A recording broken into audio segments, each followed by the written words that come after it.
My name is Sophie Winters and I'm 33 years old. 15 years ago, when I was 18 and my parents had just died in a car accident, my Aunt Patricia took control of my inheritance. She was named executor of their estate, responsible for managing everything until I turned 25. She smiled at me at the funeral, hugged me tight, and promised she'd take care of everything until I was old enough to handle it myself. She lied. By the time I turned 25 and requested access to my inheritance, there was nothing left. The house my parents owned? Sold, with proceeds used for my care and education. The investment accounts they'd built? Liquidated to cover expenses. The life insurance policies worth $500,000? Somehow absorbed into administrative costs and legal fees. Patricia had stolen everything my parents left for me, used legal loopholes and executor authority to drain every account, and there was nothing I could do about it. The statute of limitations had passed. The court said that without proof of fraud, which I couldn't afford to pursue as a broke 25-year-old, I had no case. She won. She smiled. She got away with it. Until last month, when everything changed. After 15 years of quietly building my own success, gathering evidence, and waiting for the perfect moment, I attended Patricia's retirement party. She was celebrating 40 years at the law firm where she'd worked her entire career. Surrounded by colleagues, friends, and family who thought she was a pillar of the community, I stood up in the middle of her celebration, walked to the front of the room, and handed documents to her estate attorney, the same man who'd helped her steal my inheritance. Documents that proved every fraudulent transaction. Documents that showed how she'd violated her fiduciary duty as executor. Documents that triggered a legal mechanism I'd spent years creating to claw back every dollar she'd taken. The lawyer's face went gray as he read. Patricia's confident smile crumbled. And when he announced to the room that Patricia was being sued for breach of fiduciary duty, fraud, and conversion of assets, with evidence so overwhelming that her own attorney was ethically obligated to withdraw from representing her, the room erupted in gasps. Before I tell you how I spent 15 years methodically building a case that would destroy my aunt's reputation and recover everything she stole from me, make sure you're subscribed so you never miss stories like this. If you've ever had family steal from you and get away with it, hit that subscribe button right now. Drop a comment with where you're watching from and whether you've ever waited years to get revenge on someone who wronged you. Your stories of patience and vindication fuel me. Now, let me take you back to where this nightmare began. My parents died when I was 18. Car accident on a rainy highway, both killed instantly. I was starting my first semester of college when I got the call. One moment I had a family and a future. The next moment I was an orphan trying to figure out how to function through grief. My Aunt Patricia, my mother's older sister, appeared at the hospital, at the funeral, at every moment of crisis, looking competent and caring. She was a paralegal at a prestigious law firm, had always been organized and responsible, and my parents had named her as executor of their estate in their will. "Don't worry about anything," she told me at the funeral. "I'll handle all the financial stuff. You just focus on school and taking care of yourself. When you turn 25, everything will be transferred to you." 25-0. That was the age my parents had specified in their will, when I'd be mature enough to handle the inheritance responsibly. Until then, Patricia would manage everything. At 18, drowning in grief, and overwhelmed by suddenly being alone, I trusted her completely. She was family. She was my mother's sister. She'd helped my parents set up their estate planning. Why wouldn't I trust her? The estate was substantial. My parents had been successful. Dad was an architect. Mom was a financial planner. They owned their house outright, worth about $400,000.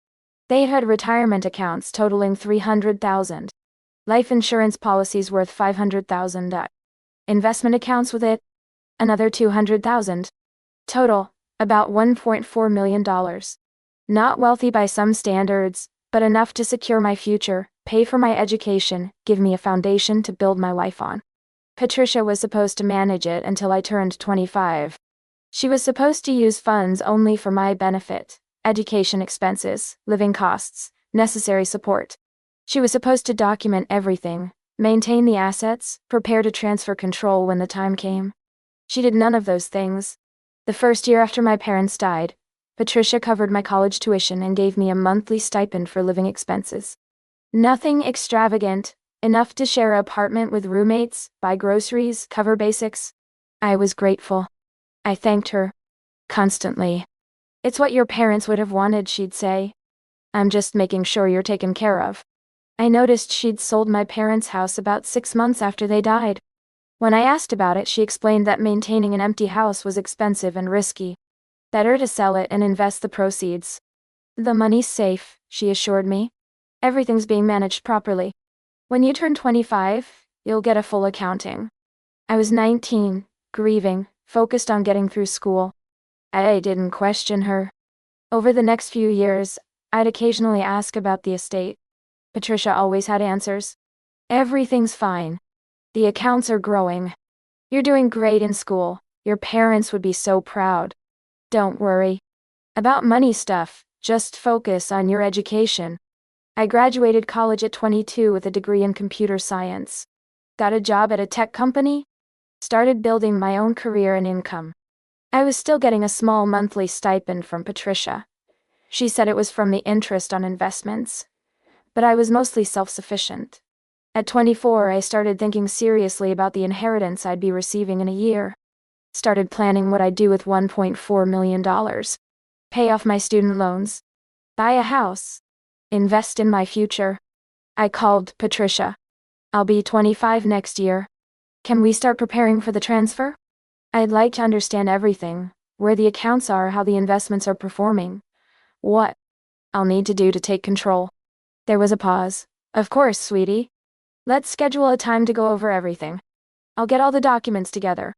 We scheduled a meeting for 2 months before my 25th birthday. I drove to her house excited and nervous. This was it, the moment I'd been waiting for since I was 18. Patricia sat me down at her dining room table with a thick folder. She looked nervous in a way I'd never seen before.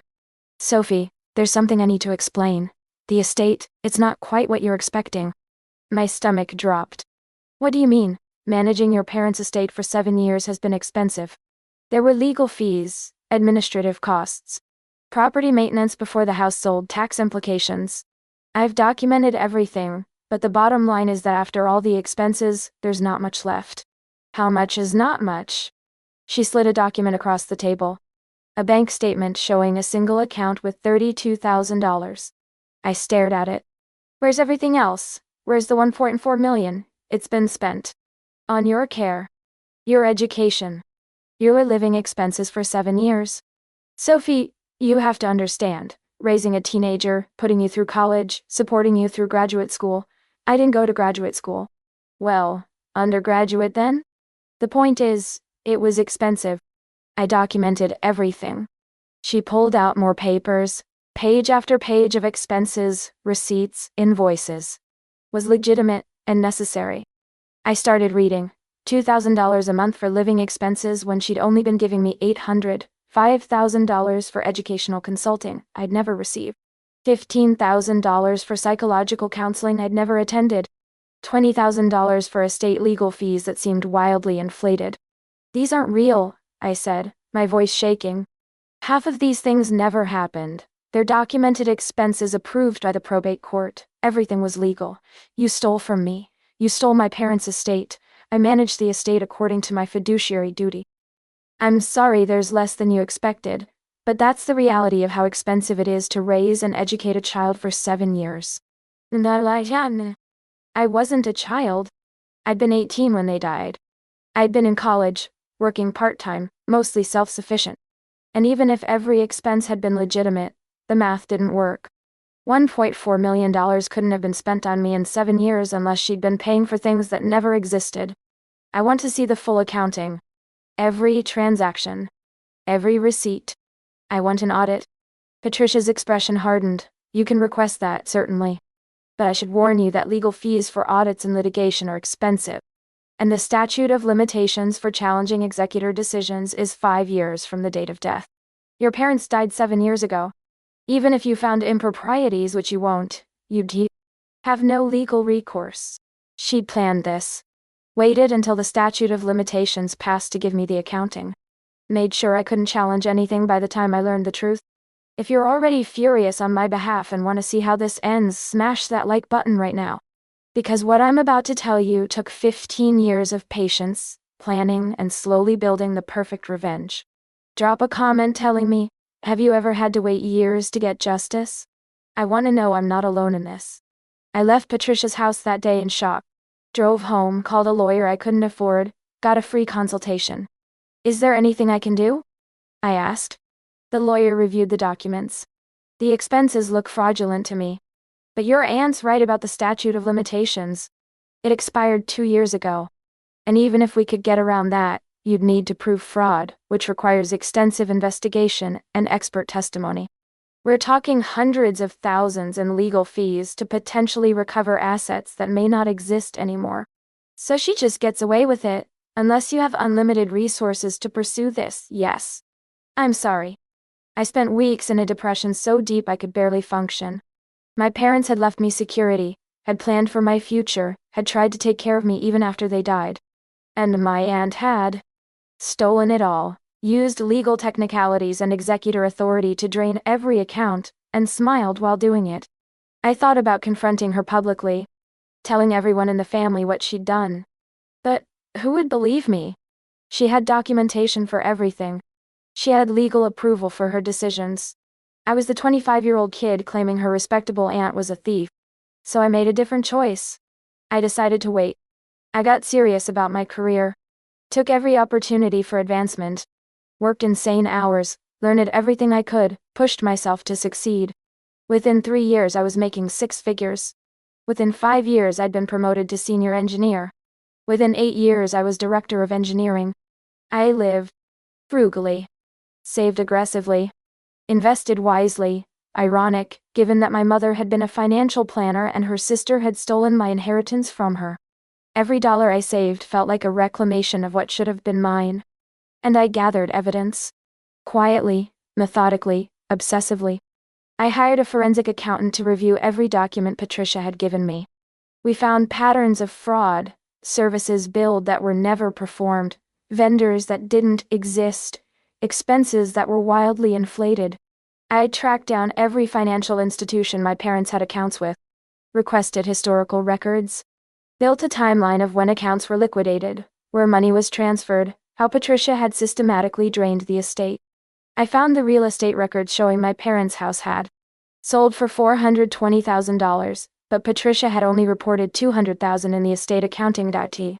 Where did the other $220,000 go? Into personal accounts she'd opened using my mother's name and social security number before reporting her death to all the banks. I documented everything. Built spreadsheets. Created a comprehensive record of every fraudulent transaction. And I waited for the right moment. The breakthrough came when I discovered that while the statute of limitations for contesting executor decisions had passed, there was no statute of limitations for criminal fraud. Patricia had committed crimes, identity theft, fraud, conversion of assets. Those crimes could still be prosecuted if I could prove them. More importantly, there were civil remedies outside the probate system. I could sue Patricia personally for fraud and breach of fiduciary duty. The evidence threshold was lower than criminal prosecution, and successful civil suits could result in asset seizure and forced restitution. I consulted with multiple attorneys, found one who specialized in executor misconduct. Showed her everything I'd collected. "This is extensive," she said, reviewing my documentation. "You've done remarkable work here. I think we have a strong case." "How strong?" "Strong enough that we should be able to recover significant assets. Maybe not the full 1.4 million, some of this is likely spent or hidden too well to find. But probably several $100,000, plus punitive damages for the fraud." "How long will it take to build the case properly?" "Another year or 2. To go through litigation? Could be 3 to 5 years total." I thought about Patricia. About how she'd smiled at my parents' funeral while planning to steal my inheritance. About how she'd waited until the statute of limitations passed to reveal what she'd done. About how she'd gotten away with it for 15 years. "Let's wait a little longer," I said. "I want the timing to be perfect." My lawyer looked at me curiously. "Perfect how?" "I want to file the lawsuit publicly. At a moment when it will cause maximum reputational damage. When Patricia has something to lose beyond just money. That's unusually strategic.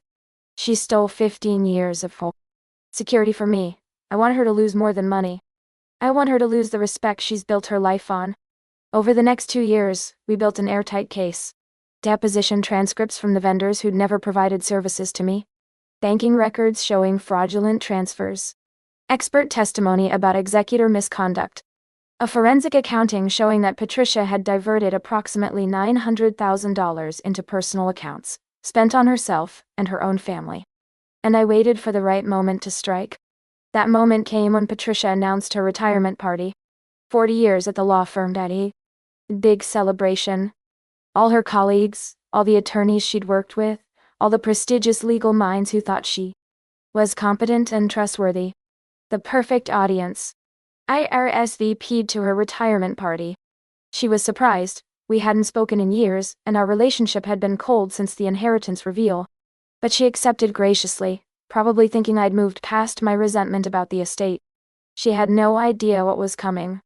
The party was at an upscale restaurant. About 80 people, attorneys from her firm, family members, friends, colleagues from the legal community. Patricia was in her element, giving a speech about her career, accepting accolades, basking in respect and admiration. I sat in the back with my lawyer, waited until the formal program was almost over. Then I stood up. Patricia, if I could have everyone's attention for just a moment. The room quieted. Patricia looked surprised but smiled. Of course, Sophie. Did you want to say something? I do. I wanted to thank you publicly for something you did for me 15 years ago. Her smile widened, assuming I was about to give some warm tribute. Several people had already given touching speeches about what a wonderful person she was. When I was 18 and my parents died, you were named executor of their estate. You promised to take care of everything until I was old enough to manage it myself. And you did take care of it. You took it all. The smile started to falter. My parents left me approximately $1.4 million. When I turned 25 and asked for my inheritance, you told me there was only $32,000 left. You showed me documentation of expenses, told me everything had been spent on my care and education. You made it seem legitimate. Patricia's face was turning red. Sophie, this isn't the time or place. Actually, it's the perfect time and place. Because all these people think you're a pillar of integrity. They think you're trustworthy. They're celebrating your career in law. And they should know what kind of person you actually are. I nodded to my lawyer. He stood up, walked to the front and handed Patricia a folder. These are legal documents being filed tomorrow morning, I said as Patricia opened the folder with shaking hands. A lawsuit against you for fraud, breach of fiduciary duty, conversion of assets, and criminal theft. We're suing for $900,000 in diverted funds, plus punitive damages, plus interest for 15 years. The room was completely silent. My lawyer has also prepared a criminal referral to the district attorney's office. You used my mother's identity after her death to open accounts and hide assets. That's identity theft. You created fraudulent invoices for services never rendered. That's fraud. You systematically stole from an estate you were legally obligated to protect. That's criminal conversion. Okay, before I tell you what happened next, the complete meltdown, the aftermath, the recovery of my inheritance, I need to know something. Would you have waited 15 years for this moment? Would you have had the patience? Drop yes or no in the comments. And if you're still watching, hit that like button because the conclusion is absolutely worth it. Patricia's face had gone from red to gray. Her hands were trembling as she read the documents. The lawsuit includes testimony from forensic accountants, banking experts, and several vendors who've confirmed they never provided services to me, despite being paid from the estate. We have copies of forged documents, fraudulent invoices, and bank records showing you transferred hundreds of thousands of dollars into accounts you controlled. One of the attorneys in the audience stood up. Patricia, is this true? Patricia couldn't speak. My lawyer continued. I'm Thomas Chen, Sophie's legal counsel. I've reviewed this case extensively. The evidence of misconduct is overwhelming. As officers of the court, many of you in this room should be aware that I'm ethically obligated to report this fraud to the State Bar Association. Patricia's actions constitute professional misconduct even though she's not an attorney. Another voice from the crowd. You stole from your own niece? Patricia found her voice. It's not, she doesn't understand. The expenses were legitimate. The expenses were fabricated, I said calmly. You billed the estate $20,000 for psychological counseling I never received. The therapist you listed doesn't exist. You billed $15,000 for educational consulting from a company that has no record of working without me. You sold my parents' house for $420,000, but only reported $200,000 to the probate court. Where did the other $220,000 go, Patricia? She couldn't answer. It went into accounts you opened using my mother's name and social security number. After she died, that's identity theft on top of everything else. The room erupted in shocked murmurs. People standing up looking at Patricia with horror. The managing partner of her law firm approaching her with a grim expression. My uncle, Patricia's husband, stood up. Sophie, there must be some misunderstanding. There's no misunderstanding. Your wife spent 15 years lying to me about my inheritance. She waited until the statute of limitations passed too. Tell me everything was gone. She thought she'd gotten away with it. She smiled while stealing from her dead sister's daughter. My voice broke on that last part, 15 years of anger and pain flooding out. But she made one mistake. She assumed I'd give up. That I didn't have the resources or the patience to pursue this. She didn't count on me spending 15 years building a career, saving money, gathering evidence, and waiting for the perfect moment to expose her. Patricia was crying now. Not tears of remorse, tears of someone who'd been caught and was facing consequences. The managing partner spoke up. Sophie, we had no knowledge of any of this. If what you're saying is true, it's documented in the lawsuit being filed tomorrow. You're welcome to review the evidence. You'll probably want to, given that Patricia's misconduct could reflect poorly on your firm. He nodded grimly. Patricia, we need to speak privately. Now? The party was over. People were leaving quickly, whispering, looking at Patricia with disgust and at me with something like awe or pity or both. My lawyer and I left. Drove back to my apartment. Sat in silence for a while. That was quite a performance, he said finally. It wasn't a performance. It was 15 years of patience paying off. What happens now? Now we file the lawsuit. Now, the criminal investigation begins. Now she faces consequences for what she did. And if she can't pay the judgment, then we seize her assets. Her house, her retirement accounts, everything. The same way she did to me.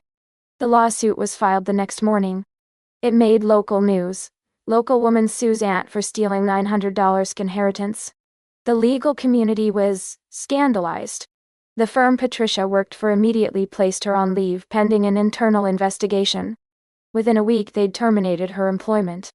Her 40-year career ended in disgrace. Within 2 weeks, the State Bar Association opened an investigation into her conduct, even though she wasn't an attorney.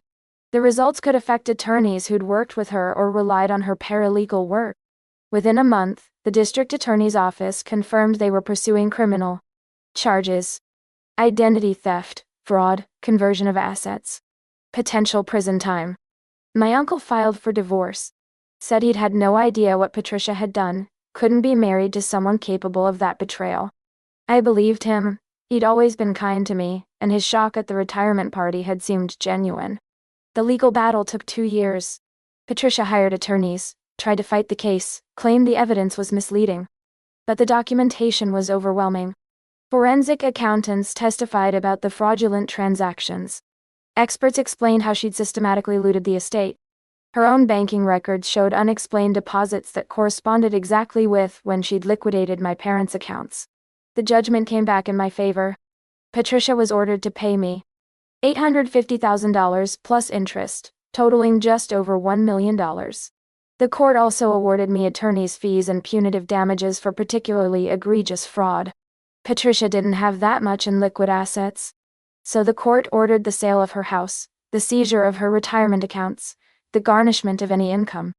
Everything she'd built over 40 years was liquidated to pay what she owed me. She also received a criminal sentence, 3 years in prison for fraud and identity theft, with possible early release for good behavior. The judge was harsh in sentencing, noting that Patricia had abused a position of trust to steal from a vulnerable young woman who'd just lost her parents. You were supposed to protect her, the judge said. Instead, you exploited her grief and youth to systematically steal her inheritance. This court finds your conduct particularly reprehensible given your legal background and professional position. Patricia cried during sentencing. Not the dignified tears of someone accepting consequences, but the desperate sobs of someone who'd lost everything. I watched from the gallery without emotion. 15 years had drained me of sympathy. The money started coming back. Patricia's house was sold, netting $400,000 after the mortgage was paid off. Her retirement accounts totaled $300,000. Additional assets brought the recovery to about $800,000, not the full judgment, but substantial. More importantly, I'd proven what she'd done. Exposed her fraud publicly. Destroyed the reputation she'd spent 40 years building. Made sure everyone who'd admired her knew exactly who she really was. 6 months after the criminal sentencing, I received a letter from Patricia. Sent from prison. Sophie, I know you won't forgive me. I don't expect you to. But I wanted you to know that I think about what I did every day. I told myself at the time that I deserved the money, that I'd done so much work managing the estate that I was entitled to compensation. I convinced myself that you were young and didn't need that much money, that you'd be fine without it. I was wrong about everything. I stole from you. I betrayed your parents' trust. I betrayed you. And I've lost everything because of it. My career, my marriage, my freedom, my reputation. I don't know if this means anything to you, but I'm sorry. Truly sorry. Not just because I got caught, but because I understand now what I took from you. Not just money, but security. Trust. The safety net your parents tried to leave you. I hope you can build a good life with what you've recovered. You do deserve better from me. You deserve better from your family. And I hope someday you can forgive me, even if I can't forgive myself. I read the letter once, then filed it with all the other legal documents from the case. I didn't respond. Forgiveness wasn't something I had to offer. Not to her. Not for this. Today, 5 years after that retirement party confrontation, my life looks different. The recovered $800,000, combined with the money I'd saved over 15 years, gave me financial security. I bought a house. Invested in my future. Built the foundation my parents had wanted me to have. I also started a non-profit legal fund to help other people who'd been defrauded by executors and trustees. Turns out my case wasn't unique. Elder abuse and executor fraud are surprisingly common. My organization funds legal representation for people who can't afford to fight back against family members who steal inheritances. We've recovered over $3 million for clients so far.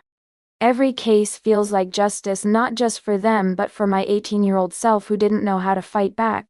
Patricia was released from prison last year after serving 2 years of her 3-year sentence. I heard she's working at a grocery store, living in a small apartment, struggling to rebuild any kind of life. She's in her late 60s, starting over with nothing after losing everything she'd built. I don't feel good about that. But I don't feel bad about it either. She made choices. She faced consequences. Sometimes I think about that retirement party. About standing up in front of 80 people and exposing what she'd done. About watching her face go gray as she realized her perfect retirement celebration had turned into the moment her world collapsed. It had taken 15 years. 15 years of patience, planning, evidence gathering, and waiting for the perfect moment. 15 years of living with the knowledge that she'd stolen from me, and gotten away with it. But in the end, justice wasn't just about the money. It was about the moment. The public exposure. The destruction of the reputation she'd built on lies. The look on her face when she realized I hadn't given up, hadn't forgotten, and had been planning this for over a decade. Some people say, revenge is a dish best served cold. I say it's a dish best served after 15 years of preparation. At a retirement party, in front of everyone who matters. Your inheritance is not someone else's to take. Your family's authority doesn't give them the right to steal from you. And when someone betrays you using legal authority and assumes you're too young, or too powerless to fight back, sometimes the best response is to wait, plan, and strike when they least expect it. If you made it this far, you understand what it's like to be betrayed by someone who was supposed to protect you. Hit that subscribe button for more stories about people who got justice years later. Drop a comment about whether you think 15 years is too long to wait for revenge, or if patience makes the victory sweeter. Your perspective matters to me. Hit like if you believe some betrayals are so deep, they deserve years of planning to address properly. And share this with someone who needs to hear that being wronged at 18 doesn't mean you lose forever. Sometimes it just means you're playing a longer game than your opponent realized. Remember, the people who steal from you and smile while doing it often forget that patience is a weapon. That evidence compounds over time. That some people don't get mad, they get strategic and they get even. Until next time, this is Sophie, reminding you that my aunt thought she'd won when she stole my inheritance at 18. She smiled at me, confident she'd gotten away with it. She had no idea that I'd spend 15 years building a case, waiting for the perfect moment, and planning to take everything from her at her own retirement party. She took my past. So I took her future. And I'd do it again.